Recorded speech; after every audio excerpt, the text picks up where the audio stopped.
बच्चों, स्वागत करती हूँ आपका शाश्वत क्लासेस में, जो कि है अतुल स्नेही चैनल पर। हम पिछले 2 क्लासेस से forces and laws of motion पढ़ रहे हैं। आज हम उसके क्वेश्चंस आंसर करेंगे, जो कि एनसीईआरटी में जो भी क्वेश्चंस दिए गए हैं उन्हीं को हम सॉल्व करेंगे। तो सबसे पहला जो क्वेश्चन है, आपकी स्क्रीन पर भी क्वेश्चन आ जाएगा और मैं यहाँ भी आपको एक्सप्लेन कर देती हूँ।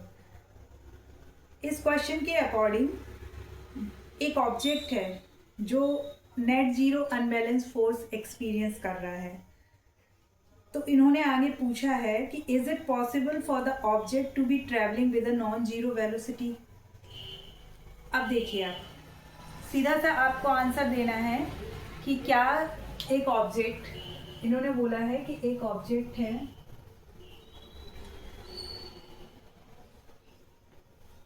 वो कैसा, क्या है उसके साथ, वो मूव कर रहा है कैसे में, एक पर्टिकुलर वेलोसिटी के साथ मूव कर रहा है। अब उस पर एक unbalance external force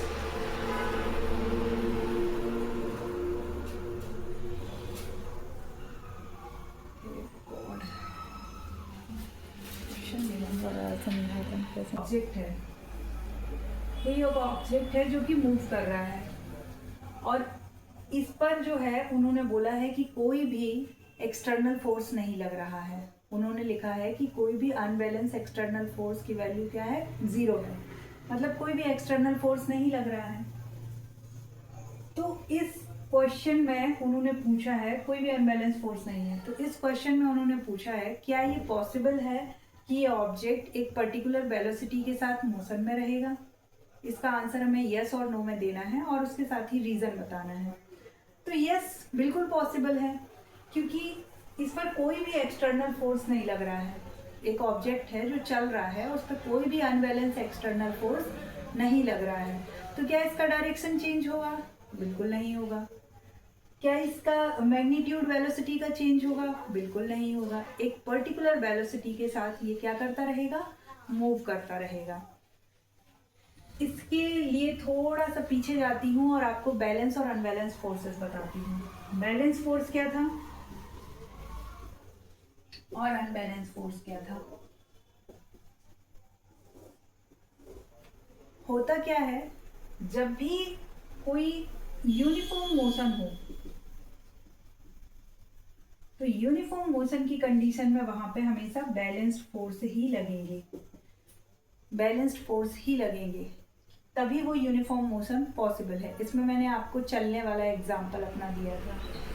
unbalanced force की बात करेंगे तो यहाँ पे आपको यूनिफॉर्म मोशन के बाद की जो कंडीशन होती है, यूनिफॉर्म मोशन पे अगर आप एक अनबैलेंस्ड एक्सटर्नल फोर्स लगा देते हैं तो क्या आ जाएगा, क्या मिलेगा हमें, एक्सेलरेशन मिलेगा, चेंज इन वेलोसिटी मिलेगा और डायरेक्शन मिलेगा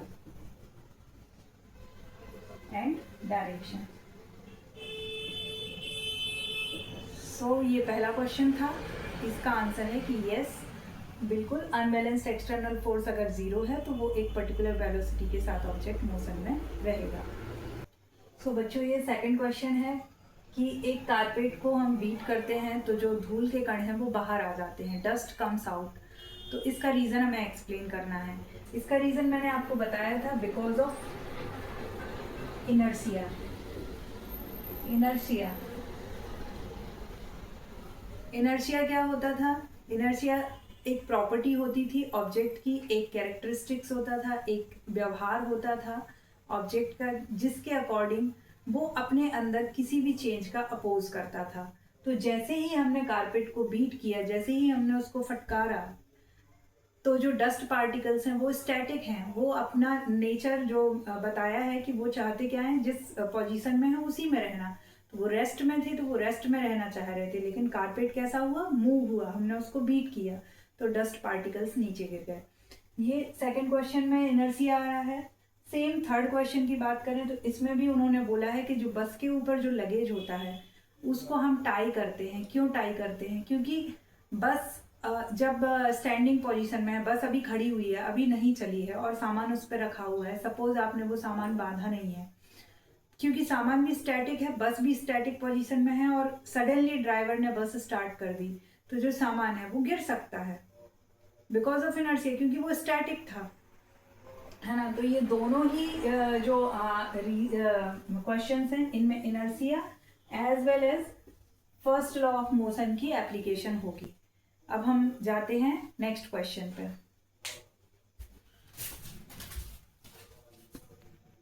स्केटर एक बॉल को हिट करता है और वो बॉल थोड़ी दूर तक जाने के बाद ग्राउंड में रुक जाती है। इसमें उन्होंने 4 ऑप्शंस दिए हैं और मैं आपको सीधा करेक्ट ऑप्शन का एक्सप्लेनेशन देती हूँ। तो करेक्ट ऑप्शन है there is a force on the ball opposing the motion. बिल्कुल ठीक बात है, क्योंकि अगर सरफेस स्मूथ होता तो जो फ्रिक्शन फोर्स है उसकी वैल्यू काफ़ी कम होती, ऑलमोस्ट नेग्लिजिबल होती। अगर आइस सरफेस है तो काफ़ी दूर तक बॉल जाती, लेकिन अभी क्या है, सरफेस भी सेम फोर्स लगाएगा, बॉल उस पर जो फोर्स अप्लाई करती जाएगी वही फोर्स सरफेस भी लगाएगा। तो क्योंकि रफ सरफेस है, फ्रिक्शन की वैल्यू कैसी है, ज़्यादा है, तो एक टाइम पर आकर के क्या होगा, वो बॉल रुक जाएगी। तो थर्ड ऑप्शन क्या है कि जो अपोजिंग फोर्स है उसके कारण ये जो बॉल है ये स्टॉप हो जाएगी। अब न्यूमेरिकल्स स्टार्ट हो रहे हैं, उसके पहले कुछ इक्वेशंस हैं मोशन की। मैंने आपको मोशन चैप्टर नहीं पढ़ाया है, अभी सिर्फ फोर्स वाला चैप्टर पढ़ाया है, लेकिन 3 इक्वेशंस हैं जो आपकी इन न्यूमेरिकल्स में काम में आएंगी। मैं वो भी राइट डाउन कर देती हूँ यहाँ पे। यहाँ पे डिस्टेंस और इनिशियल और फाइनल वेलोसिटीज और टाइम के बीच में रिलेशनशिप दिया गया है। जैसे कि हम v is equal to u plus a t, ये तो बहुत ही सिंपल चीज़ है। बेसिकली एक्सेलरेशन होता क्या है, एक्सेलरेशन होता क्या है, a is equal to final velocity minus initial velocity upon time, यही होता है ना, change in velocity, that is acceleration. और यही इक्वेशन यहाँ पे लिखी हुई है, यही है ये चीज, a multiplied by t plus u is equal to v। तो ऐसे ही ये रिलेशन दिए गए हैं कि आप वेलोसिटी का स्क्वायर करेंगे is equal to u square plus 2as, s यहाँ पे क्या है, डिस्टेंस है, और एक इक्वेशन है डिस्टेंस को फाइंड आउट करने के लिए you t plus half a t square. Depending upon the questions हम ये तीनों इक्वेशंस का यूज़ करेंगे इस यूनिट में। बाकी जो भी इसके बारे में है वो मैं जब आपको मोशन यूनिट पढ़ाऊंगी तब बहुत अच्छे से बता दूँगी।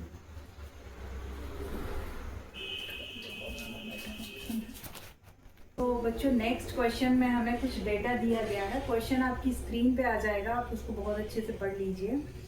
इसके according let me come to this side, okay.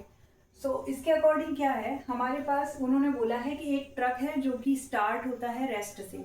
So obviously उसकी जो इनिशियल वेलोसिटी है दैट इज यू, वो क्या होगी, 0 होगी। उन्होंने बोला है ये 400 मीटर का डिस्टेंस कवर करता है, तो एस की वैल्यू हमने कितनी ले ली, 400 मीटर। देन बोला कि टाइम 20 सेकेंड में ये कैसा हो जाता है, एक एक्सेलरेशन को रीच कर लेता है, ठीक है, 20 सेकेंड में। फिर इसका एक मास दिया गया है और इस मास कितना दिया गया है, 7 टन। 1 टन बराबर होता है 1000 किलो, 1000 kg। सो 7 टन बराबर 7000 किलो। अब हमें निकालना क्या है, इन्होंने बोला है कि आप एक्सेलरेशन फाइंड आउट करिए और एक्सेलरेशन के साथ ही आपको क्या फाइंड आउट करना है, फोर्स, कि कितना फोर्स उस ट्रक पे जो कि है लग रहा है, ओके। सो ये हमेशा जब भी आप मैथमेटिकल क्वेश्चन कोई भी करें तो सारी गिवन पॉइंट्स पहले लिख लें बहुत अच्छे से और डिसाइड कर लें कि हम पहले क्या फाइंड आउट करने वाले हैं। इस सब को देखते हुए ए बेसिकली जो है वो v minus u upon t होता है, जो हम जानते हैं कि a is equal to v minus u upon t. हमारे पास v अवेलेबल नहीं है, लेकिन हमने प्रीवियसली जो 3 इक्वेशंस देखी थी उनमें से हमारे पास एक इक्वेशन यहाँ पे फिट हो जाती है, that is s is equal to u t plus half a t square. अब हम ये वैल्यूज इस इक्वेशन में पुट कर देंगे, 400 जो कि s बराबर है, यू टी क्योंकि u 0 है तो ये पूरा टर्म 0 हो जाएगा, हाफ a फाइंड आउट करना है, t है 20 सेकेंड, जिसको हम स्क्वायर करेंगे तो कितना आ जाएगा 400। और यहाँ से आप देख सकते हैं कि ये क्या है, 400 इज इक्वल टू 200 a, तो a इज इक्वल टू कितना आ जाएगा 2 मीटर पर सेकेंड स्क्वायर। हमेशा आप यूनिट लिखना कंपलसरी मानिए, क्योंकि आप यूनिट नहीं लिखेंगे तो क्लियर ही नहीं हो पाएगा कि ये वेलोसिटी थी या एक्सेलरेशन था या क्या था। नंबर भी बहुत कटते हैं, इवन कई बार तो एग्जामिनर नंबर देता ही नहीं है अगर आपने यूनिट नहीं लिखी तो। ए इज इक्वल टू क्या आ गया, 2 मीटर पर सेकेंड स्क्वायर, जो कि हमने फाइंड आउट कर लिया। अब हमें निकालना है फोर्स, तो force is equal to m into a. M था 7000 kg, ए है 2 मीटर पर सेकेंड स्क्वायर, तो ये कितना आ गया 14000, और इसकी यूनिट क्या है न्यूटन, और बेसिकली न्यूटन क्या है केजी मीटर पर सेकेंड स्क्वायर, जो कि हमने एम ए से ही निकाली है। नेक्स्ट क्वेश्चन पे मूव ऑन करते हैं। आ गया है कि एक पत्थर को फेंकते हैं आइस सरफेस के ऊपर, बर्फ के सरफेस के ऊपर, और उसका जो मास है उस पत्थर का वो 1 किलो है, 1 kg है। उसकी जो इनिशियल वेलोसिटी दी गई है वो दी गई है 20 मीटर पर सेकेंड। 20 मीटर पर सेकेंड की वेलोसिटी से उस पत्थर को थ्रो किया जाता है आइस सरफेस पर। और जो फाइनल वेलोसिटी है, क्योंकि अब वो फेंका गया है उसके बाद वो रेस्ट की पोजीशन में आ गया है अकॉर्डिंग टू द क्वेश्चन, तो इसकी फाइनल वेलोसिटी हो गई 0। और इन्होंने डिस्टेंस बताया है कि उसने डिस्टेंस ट्रेवल किया है 50 मीटर। क्वेश्चन में बोला गया है कि आपको फाइंड आउट करना है फोर्स। कौन सा फोर्स, जो सरफेस और स्टोन के बीच लग रहा है, दैट इज फ्रिक्शन फोर्स। कौन सा फोर्स अपोज करता है, फ्रिक्शन फोर्स। तो आपको वही फोर्स फाइंड आउट करना है कि किस फोर्स ने उस स्टोन को रोक दिया है।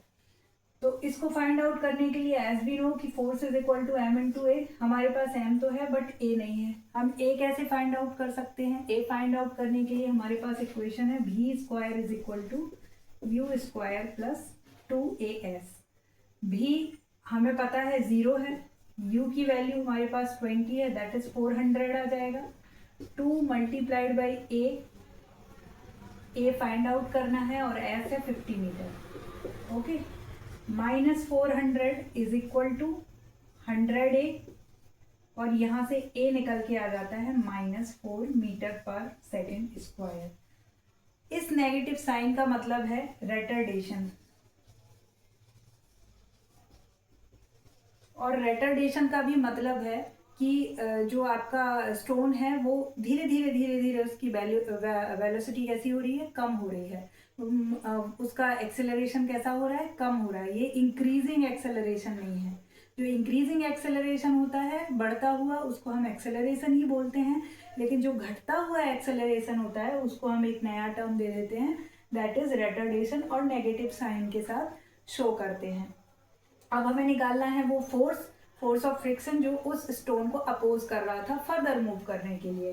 तो हमारे पास फॉर्मूला तो है ही, F is equal to m into a. M भी दिया गया है 1 kg, 1 multiplied by 4 -4 that is -4 newton. इतना फोर्स जो है फोर्स ऑफ फ्रिक्शन है जो इस पर लग रहा है। तो ये क्वेश्चन भी हो गया, हम आगे बढ़ते हैं। एक ट्रेन है जिसके इंजन का जो मास है वो 8000 kg है, और इसमें जो है 5 बोगियां हैं। हर बोगी का जो वेट है वो 2000 kg है। अच्छा, इन्होंने बोला है कि ये एग्जर्ट कर रहा है कितना फोर्स, 40,000 न्यूटन का एग्जर्ट कर रहा है फोर्स, और इसको फ्रिक्शन फोर्स कितना मिल रहा है, -5000 न्यूटन का फ्रिक्शन फोर्स मिल रहा है। तो पहला क्वेश्चन जो उन्होंने पूछा है कि आप नेट फोर्स बताइए कि नेट फोर्स कितना आएगा। तो ऑब्वियसली जो दो फोर्सेस होते हैं अपोजिट डायरेक्शन में, जब भी नेट फोर्स निकालना हो तो उन दोनों को क्या कर देते हैं, ऐड कर देते हैं। तो 40,000 में -5000 को ऐड करेंगे तो क्या आ जाएगा, 40,000 -5000। ये ऐड कर रहे हैं, ऐड इन द सेंस ये तो नेगेटिव क्या है, नेगेटिव फोर्स है अपोजिट डायरेक्शन का, तो वो क्या माइनस का साइन आ रहा है, आप उसे ऐड टर्म से कंफ्यूज मत होइए। तो ये नेट फोर्स कितना आ जाएगा भाई, ये इस डायरेक्शन में लग रहा है 5000, इस डायरेक्शन में लग रहा है, तो दोनों का डिफरेंस लेना पड़ेगा ना। तो कितना आ जाएगा ये 35,000 न्यूटन। तो नेट फोर्स का आंसर क्या आ गया 35,000। सेकंड उन्होंने पूछा है कि एक्सेलरेशन क्या है ट्रेन का। एक्सेलरेशन के लिए हमारे पास फोर्स अवेलेबल है और मास भी अवेलेबल है। फॉर्मूला हमें पता ही है, F is equal to m into a होता है। क्योंकि हमें ए फाइंड आउट करना है तो ए इज इक्वल टू क्या आ जाएगा, एफ अपॉन एम। एफ कितना है, एफ आपका है 35,000 और एम कितना है, मास दिया गया है, इंजन का मास कितना है 8,000 प्लस बोगी, एक बोगी का मास है 2000 केजी और ऐसी 5 बोगियां हैं तो कितना हो गया ये 10,000।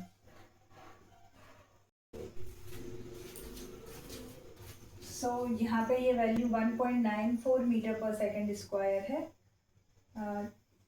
एरर जनरेट हो गई थी, मैंने 1.24 लिख दिया था, तो ये 1.94 मीटर पर सेकेंड स्क्वायर है। हम नेक्स्ट क्वेश्चन पर मूव करते हैं। अकॉर्डिंग टू दिस क्वेश्चन उन्होंने बोला है कि एक व्हीकल है जिसका मास कितना है 1500 केजी है और नेगेटिव एक्सेलरेशन उसको मिलता है -1.5 -1.7 मीटर पर सेकेंड स्क्वायर। उन्होंने बोला है कि ये रोड पे जाकर क्या हो जाता है, रुक जाता है, तो उसको रोड जो है कितना फोर्स अपोजिंग फोर्स दे रहा है उसको मोशन उसका रोकने के लिए, मतलब रोड उस पर कितना फोर्स लगा रहा है ना, तभी तो वो रुकेगा। तो इसमें कुछ नहीं, एम इंटू ए करना है। एम की वैल्यू हमारे पास है ही 1500 multiplied by -1.7 that is 2550 Newton.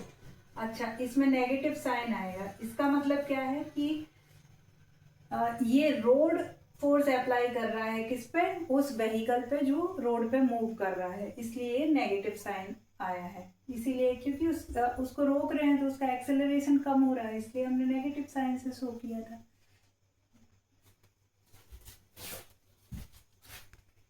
इस क्वेश्चन में उन्होंने हमें दो ऑब्जेक्ट्स दिए हैं कि एक ऑब्जेक्ट है उसका मास है 1.5 केजी, दूसरा ऑब्जेक्ट है उसका भी मास कितना है 1.5 केजी। दोनों ऑब्जेक्ट क्या है, एक दूसरे के अपोजिट डायरेक्शन में मूव कर रहे हैं। ये ऑब्जेक्ट इस तरफ जा रहा है, ये इस तरफ जा रहा है। इसके साथ ही इन्होंने बोला है कि दोनों की वेलोसिटी कैसी है, सेम है, 2.5 मीटर पर सेकेंड और 2.5 मीटर पर सेकेंड।